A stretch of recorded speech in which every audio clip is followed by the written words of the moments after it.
Hey everyone, welcome back to the channel. If you've ever struggled to find specific tasks or track issues inside Jira, this video is going to change that.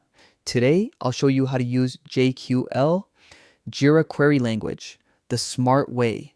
Whether you're a beginner or a project pro, by the end of this guide, you'll know exactly how to search, filter, and organize your Jira data like a master.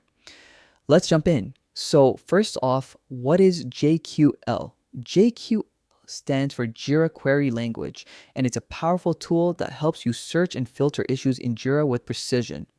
Instead of scrolling endlessly or applying basic filters, Jql lets you run customized queries, just like using SQL in a database, so you can instantly find what matters most now. Start by signing into Jira. If your account is linked with Google, simply sign in that way to make it quick. Once you're in, head over to the left sidebar, open the Filters drop-down, and click on Search Issues. This is where you'll start refining your search. Next, click on Search Work Items. This step unlocks advanced filtering options, much more powerful than the standard ones.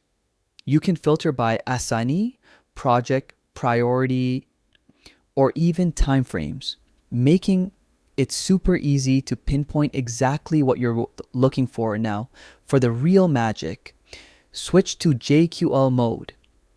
You'll see a text field where you can type your own queries using a simple format. Field, operator, value. For example, if you want to see all issues created in the last 30 days, type created greater than or equal to minus 30 days. That's it. Jira instantly pulls up everything that matches your query. You can make it even smarter using logical operators like and, or, and not. Let's say you want to find unresolved issues assigned to you. Just type assignee equals current user and resolution equals unresolved order by created descending. And there you go. Clean, organized, and relevant results in seconds. So whether you're managing a small team or a massive project, Jql gives you total control over your data in Jira. Once you get used to it, you'll wonder how you ever worked without it. If you found this guide helpful, don't forget to like, subscribe, and drop a comment if you want me to cover more Jira productivity hacks. Thanks for watching, and I'll see you in the next one.